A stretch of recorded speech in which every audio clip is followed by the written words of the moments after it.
نباید به خاطر دروغگویی ها و که حالا من ثابت خواهم کرد که اینها یک مش دروغگوی مکار هستند. رئیسی و سپاه پاسداران و جنایتکارانی که این همه در حق اهل سنت ظلم کردن و ستم کردن. آقای صدیقی و امثال صدیقی، مزدوران ایران، اگر که نمیفهمید ببینید این کلیپ ها رو خودتان بشنوید که چی میگوین. اینها اینقدر پررو هستن. در افغانستان باشون همکاری شد، در عراق باشون همکاری شد، در هسته‌ای هر تحمیلی کردن پذیرفته شد. بعد آقای بوش اومد با پررویی گفت ایران محور شرارت است. بعد از اون همکاری ها،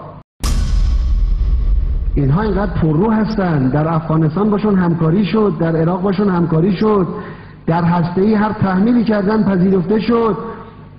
بعد آقای بوش اومد با پررویی گفت ایران محور شرارت است. بعد از اون همکاری ها، احمدی نژاد هستیم، کسی دیگری نیست. احمدی نژاد رئیس جمهور سابق ایران است.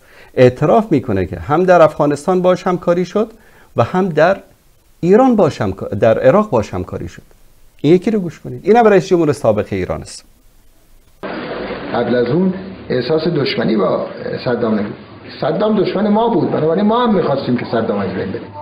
گفتم بیاییم تجربه افغانستان رو در مورد عراق را تکرار بکنیم، منتها این دفعه 6 به علاوه 6 باشه. 6 همسایه عراق به علاوه 5 عضو دائم شورای امنیت که آمریکا هم جزو اوناست، به علاوه مصر. صراحتاً با بی‌حیایی تمام میاد اقرار میکنه، میگه که در افغانستان هم باشون همکاری کردیم، بعد گفتیم بیا تجربه‌ای که در افغانستان داشتیم رو در عراق هم امتحان بکنیم.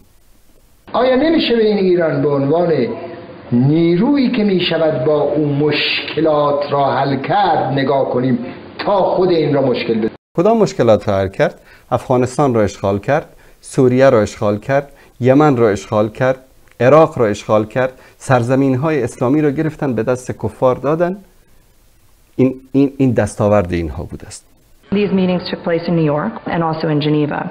The Iranians were willing to do whatever was necessary to help to ensure that the US military campaign could succeed. جنرال‌های ایرانی آمدن آماده همکاری با آمریکا شدند در جنگ بر علیه افغانستان و بر علیه عراق. He said that Iran was prepared to work unconditionally with the United States in the war on terror.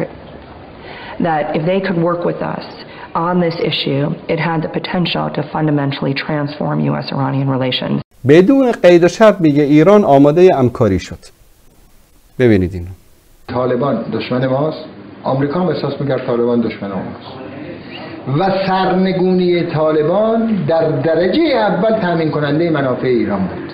در دهه 90 با آمریکا کمک میکنن در سرنگونی طالبان. این که این همه در 20 سال ملت افغانستان زجر کشیدن براشون مهم نبود. بعد اومدن با همین حکومت دوباره‌ای که طالبان آوردن امارت دوم، اومدن با اینا همکاری کردن. اینا نه شرف دارن، نه حیثیت دارن. هر جایی که مصلحتشون باشه، نه منهج است، نه خداست، نه پیغمبر، هر جایی که مصلحتشون باشه همونجا. ببینید معاون وزیر خارجه اون وقت ایران چی میگه. نظرش این بود که امریکا اگر میخواد کاری بکنه باید با جبهه متحد یا با دوستان ایران همکاری کنه. میگه نظر ما این بود که آمریکا اگر میخواد کاری در افغانستان بکنه با جبهه متحدی که دوستان ایران بودن باید همکاری بکنه. آینده عراق هم برای ایران بسیار مهم بود. در همین چارچوبی که ما به افغانستان نگاه میکردیم به آینده عراق هم نگاه میکردیم. نیروهای زیادی در ایران بودن، شخصیت‌های برجسته‌ای که میتونستن رهبران آینده عراق باشن. در افغانستان به قول خود افغان‌ها چیزی نبود که خراب بشه. قبلا همه چیزش خراب شده بود. امریکایی‌ها حمله می‌کردن، میگفتن حالا رفتن پناهگاهی رو پیدا کردن، مثلا در غارها حمله می‌کردن، یه بمب عجیب غریبی رو که میتونه یه کوه رو منهدم کنه شلیک می‌کردن، هیچ اتفاقی نمی‌افتاد. در یکی از این جلسات یکی از اعضای هیئت ایرانی نظامی بود و اون توضیح داده بود شرایط داخل افغانستان رو. میگه که آمریکا نمیتونست در افغانستان موفق بشه اگر که ما نمی بودیم. یکی از نظامیای ایران که در اون جلسه با آمریکا نشسته بود میگه توضیح داد شرایط افغانستان، چطور میتوانید شما در افغانستان پیروز بشید. اقرار میکنن خودشون. He pounded the table and said, I've had enough of this. This is just, this is just nice talk, but we're not going to get anywhere if this bombing campaign doesn't succeed. میگه یکی از مسئولین ایرانی دستش رو میز میزد، میگفت که ما یعنی به اندازه کافی از این حرفا داریم و آماده هر گونه همکاری با آمریکا بودن برای اشغال افغانستان و اشغال عراق. And then he took out a map and he unfurled the map on the table and started to point to targets that the US needed to focus on, particularly in the north. میگه که اون جنرال ایرانی میگه دستاش رو میزد، میگفت که ما اطلاعات کافی در اختیار شما میتونیم بگذاریم که در افغانستان و در عراق موفق بشید. بابا جان، هم اعتراف خود رئیس جمهورای اسبق ایران و هم اعتراف مسئولین آمریکایی که اینها همکاری کردن باشون. An international arrangement in respect of Afghanistan in which they had participated, and no one much noticed this, but it had worked pretty well.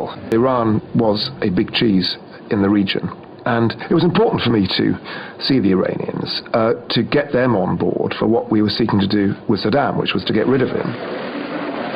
We cannot ignore the threat posed by Saddam Hussein to this region, to countries like Iran and Kuwait, to the Iraqi people themselves, and to the security of the region and the world. بله دوستان عزیز، این نمونه از صحبت هایی بود که مسئولین سابق ایران و مسئولین سابق آمریکایی و بریتانیایی اعترافاتشون که ایران در اشغال افغانستان و عراق همکاری کرده و با افتخارم میگن که این کار رو کردن.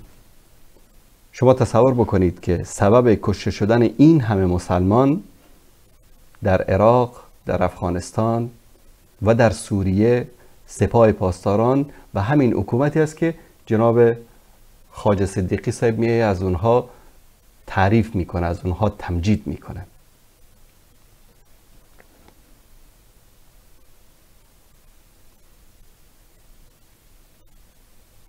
من نمیدونم این حماقت است، جهالت است، بیوجدانی است، بیشرفی است که انسان بیاد از قاتلا، از کسانی که قاتلین امت اسلامی هستن، از اونها تعریف بکنه که حالا مثلا رفتن در یک جلسه اونجا نشستن گفتن که باید ما فلسطینی ها رو مسلح بکنیم. دوستان عزیز، من از زمانی که حکومت ایران در طول تاریخش با آمریکا همکار بوده، در همه جا، در افغانستان، در جنایت هایی که صورت گرفته، در هر جا، جایی که مسئله اسلام باشد و مسئله اهل سنت باشد، حکومت آخوندی در کنار آمریکا، در کنار یهود و در کنار نصارا قرار میگیره. این تاریخ این حکومت این رو ثابت کرده. و اگر کسی هنوزم فکر میکنه با همه این دلایل که این حکومت و این آخوندها اینها به نفع اسلام کار میکنن، در کنار مسلمان ها قرار میگیرن، خودش رو به نزدیکترین تیمارستان معرفی بکنه. ما باش حرفی نداریم.